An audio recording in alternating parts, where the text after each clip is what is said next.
হযরত ওমর রাদিয়াল্লাহু আনহু দেখেন একজন বৃদ্ধা মহিলার বাড়ি হলো পাহাড়ের উপরে, আর নিচে হলো কুয়া।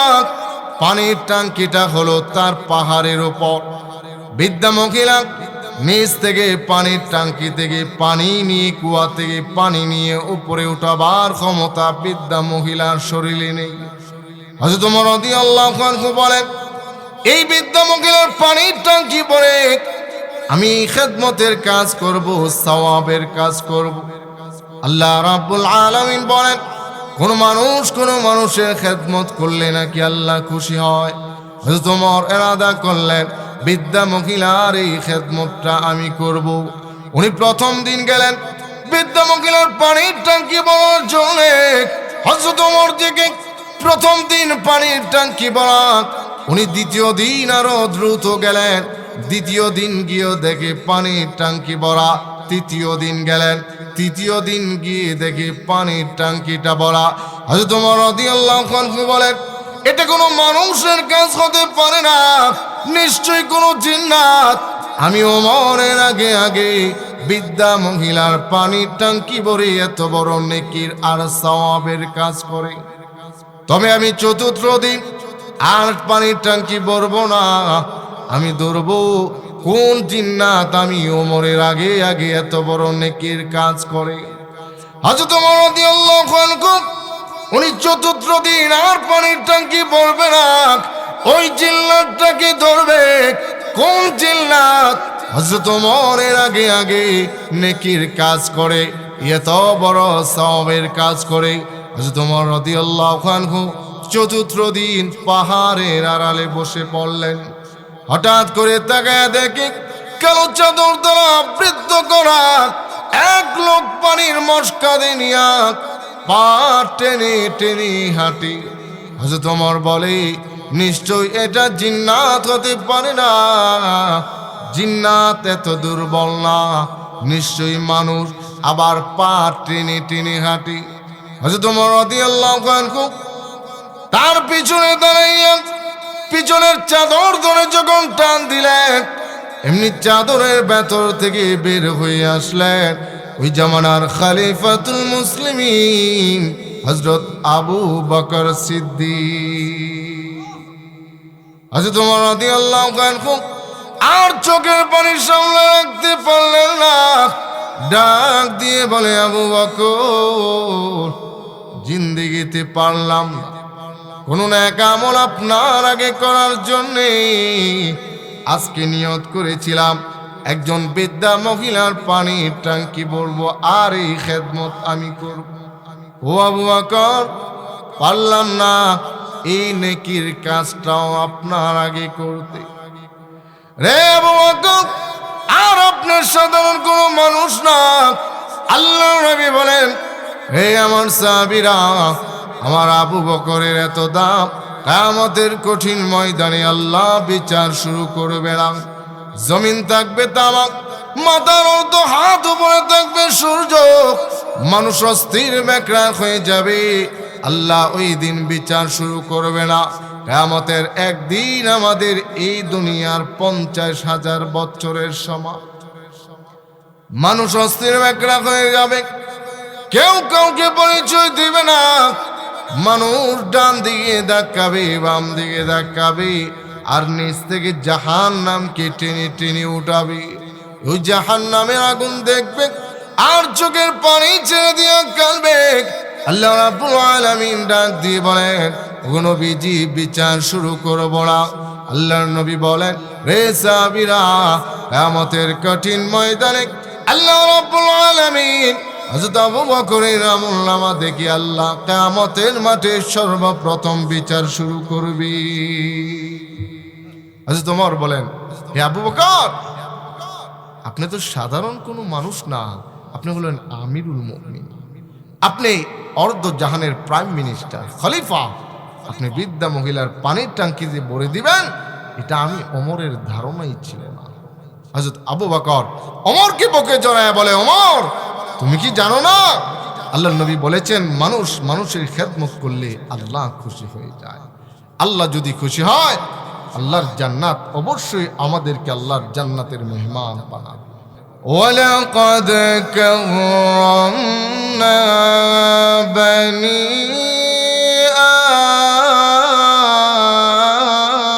আদম।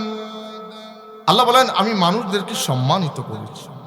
আরেক আয়াতে আল্লাহ বলেন আমাদের এতই মর্যাদা এতই সম্মান আমার আপনার হেফাজতের জন্য আল্লাহ ডানে বামে সামনে পিছনে দিনে এবং রাতে 20 জন ফেরেশতার দ্বারা আল্লাহ আমার আপনার নিরাপত্তা আল্লাহ বেষ্টনী করে হেফাজতের ব্যবস্থা করে আল্লাহ রেখেছে। আল্লাহ বলেন লাহু মুআকিবাতুম মিন বাইনি ইয়াদাইহি ওয়া মিন খালফিহি ইয়াহফাযুনাহু মিন আমরিল্লাহ।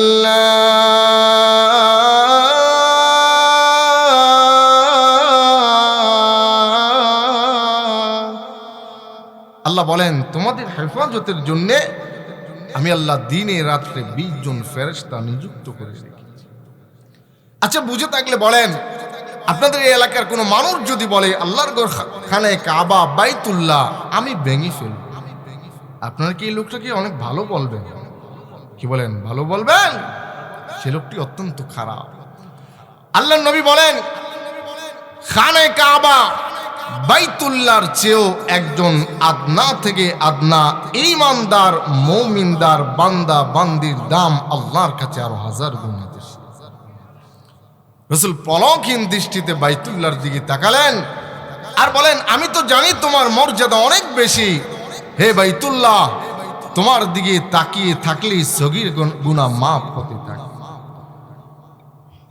তোমার কোণের যে হজ্জে আসওয়াদ পাথর আছে এটাকে চুমু দিলে মাথা থেকে পা পর্যন্ত মানুষের সমস্ত গুনাহ চোষণ করে তুমি তাকে পূত পবিত্র বানিয়ে দাও। আমি তো জানি তোমার অনেক মর্যাদা অনেক সম্মান, কিন্তু তোমার চেয়েও একজন ঈমানদার বান্দা বান্দির দাম আল্লাহর কাছে আরো 1000 গুণ। রাসূল পলকহীন দৃষ্টিতে তাকায় রয়েছে আর বলেন হে বাইতুল্লাহ হে কাবা আমি জানি তোমার মর্যাদা মহান আল্লাহর কাছে অনেক গুণ বেশি, কিন্তু আল্লাযী নাফসি বিয়াদিহি আমি মুহাম্মদ ওই আল্লাহর কসম করে বলি যেই আল্লাহর হাতে আমি মুহাম্মদের জান এবং প্রাণ, আমি মুহাম্মদ ওই আল্লাহর কসম করে বলি তুমি বাইতুল্লাহর চেয়েও একজন ঈমানদার বান্দা বান্দির দাম মহান আল্লাহর কাছে আরো 1000 গুণ বেশি। এজন্য মানব জাতির মর্যাদা বোঝানোর জন্য হযরত শাওলি থানভী রাহমাতুল্লাহি আলাইহি উনি ওনার কিতাবের মধ্যে ঘটনা এনেছেন নূহ নবীর ঘটনা। আল্লাহর পয়গম্বর হযরত নূহ আলাইহিস সালাতু ওয়াস সালাম ওনার কওমের লোকদেরকে উনি একদিন 2 দিন নয় উনি বিরতিবিহীন লাগাতার 950 বছর দাওয়াত দিয়েছেন। আবার উনি দিনের বেলায় দাওয়াত দিয়েছে, রাতের বেলায় দাওয়াত দেন না এমনটা নয়, উনি দিনে এবং রাত্রি উভয় সময়ে দাওয়াত দিয়েছেন। যার কথা আল্লাহ কোরআনে বলেন দাআউতু কওমি লাইলান ওয়া নাহারা।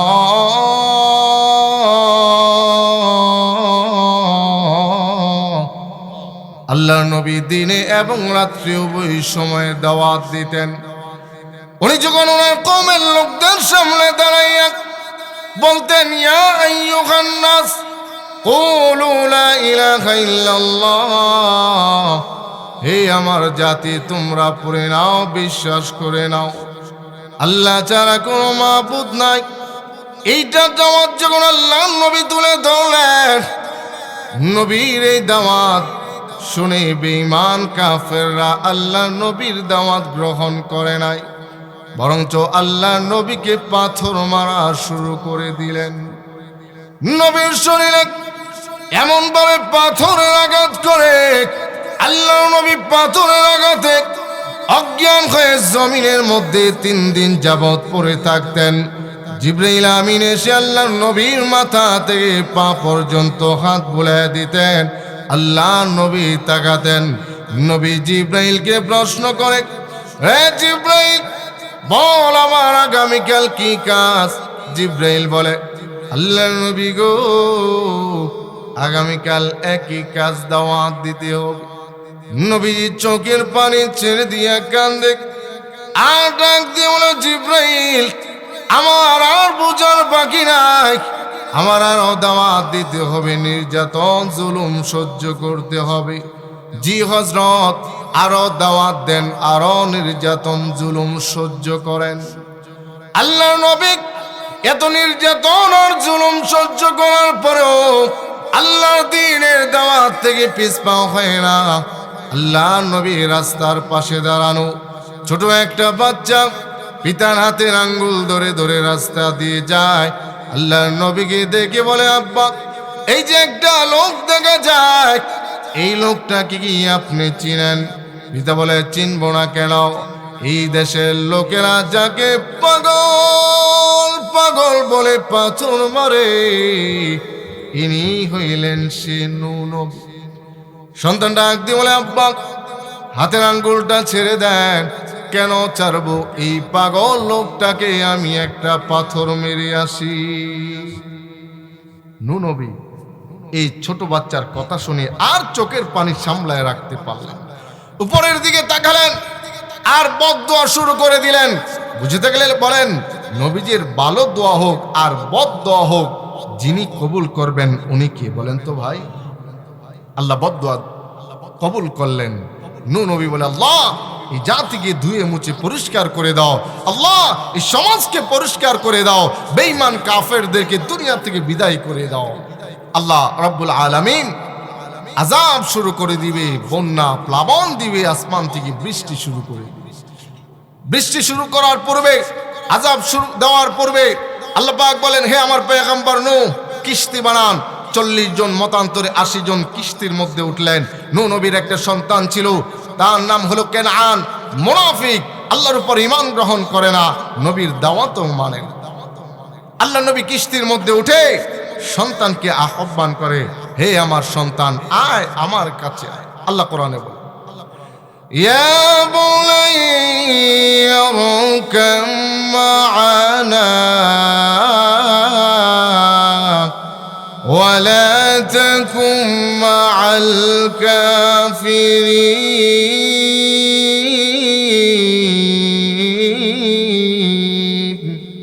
আল্লাহর পয়গম্বর আহ্বান করে, ইয়া বুনাইয়া, হে আমার আদরের সন্তান, ইরকাম মা'আনা, আয় আমার সাথে আয়, ওয়ালা তাকুম মা'আল কাফিরিন, বেঈমান কাফেরদের সাথে তুই থাকবি না, ধ্বংস হয়ে যাবি।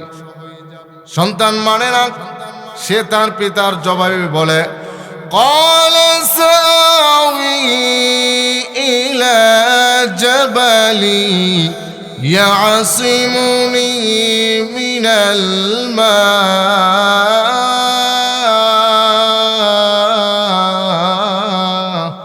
সে জবাবে বলে, আব্বা, অচিরেই উঁচু এক পাহাড়ে উঠে যাব, আপনার রবের আযাব বৃষ্টি আমাকে স্পর্শ করতেই পারবে।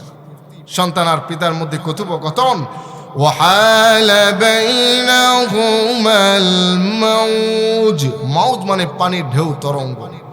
ফাকানা মিনাল মুগরাকিন।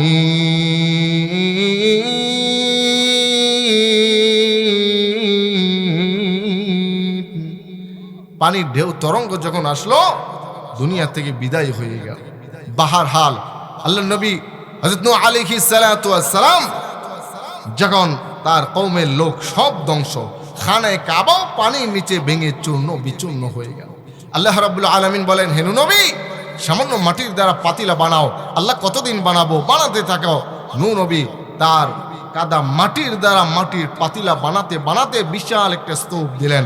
আল্লাহ বলেন, নূহ নবী, কি আল্লাহ হাতের মধ্যে লাঠি নাও। আল্লাহ, লাঠি? বলে, হ্যাঁ। কেন? নাও না। লাঠি নিলাম। আল্লাহ বলেন, হে নূহ নবী, এই লাঠির দ্বারা এক একটা মাটির পাতিলা গুলা ভেঙে। নূহ নবী তখন বলেন, প্রভু তুমি কি জানো না নিজ হাতে যদি কোনো জিনিস বানায় এটা ভাঙতে যে মায়া লাগে।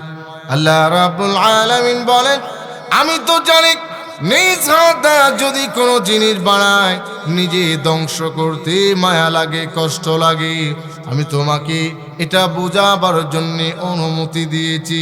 হে আমার পয়গম্বর, তুমি যে আমার কাছে বদদুয়া করেছো আর তোমার বদদুয়া গ্রহণ করে আমার একজন দুইজন নয় অসংখ্য গণিত বান্দা বান্দীদেরকে যে ধ্বংস করেছি, এখন তুমি অনুধাবন করে দেখো আমি রব আমার বান্দা বান্দীদেরকে ধ্বংস করতে কি পরিমাণ আমার মায়া লেগেছে। আল্লাহ বলেন আল্লাহর কাছে সবচাইতে দামি হলো মানুষ। মানুষকে কষ্ট দিলে অপর মানুষকে কষ্ট দিলে আল্লাহ নারাজ হয়ে যায়। এজন্যে মানুষকে কষ্ট দিলে, অন্তরে কষ্ট দিলে, জুলুম করলে, তার উপর অত্যাচার করলে রাসূল বলেন এই গুনাহটা এতই মারাত্মক, বাইতুল্লাহ ভাঙার চেয়ে আরো মারাত্মক গুনাহ হলো একজন মানুষ অপরজন মানুষকে কষ্ট দেওয়া। আমার প্রিয় ভাইরা, এজন্যে মানুষের মর্যাদা আল্লাহর কাছে সবচেয়ে বেশি। আর মানুষের খেদমত করলে কে খুশি হয় বলেন তো ভাই? কে খুশি হয়? আল্লাহ যদি খুশি হয় আল্লাহর জান্নাতের মেহমান আমাদেরকে বানাবে কি বানাবে না বলেন ভাই? অবশ্যই বানাবে। এজন্য আমার আলোচনার মূল বিষয় হলো মানব জাতির মর্যাদা আল্লাহর কাছে সবচেয়ে বেশি। এই মানুষের খেদমত করলে আল্লাহ খুশি হয়, আল্লাহ খুশি হলে আল্লাহর জান্নাতও পাওয়া যায়। এজন্য আজ আমার সাথে একটা অঙ্গীকার করুন, আমরা মানুষের খেদমত করতে পারি আর না পারি, কোনো অবস্থায় অপর মানুষের ক্ষতি আমরা করব না। রাজি আছি ভাই ইনশাল্লাহ? আমরা মানুষের ক্ষতি করব না, রাজি আছি ইনশাল্লাহ? আল্লাহ পাক আমাদের সকলকে তৌফিক দান করুক। আল্লাহ আমাদেরকে এক আর নেক বানাক। আল্লাহ আমাদের তামাম জিন্দেগীর গুনাহ মাফ করুক। সকলে বলুন আমিন।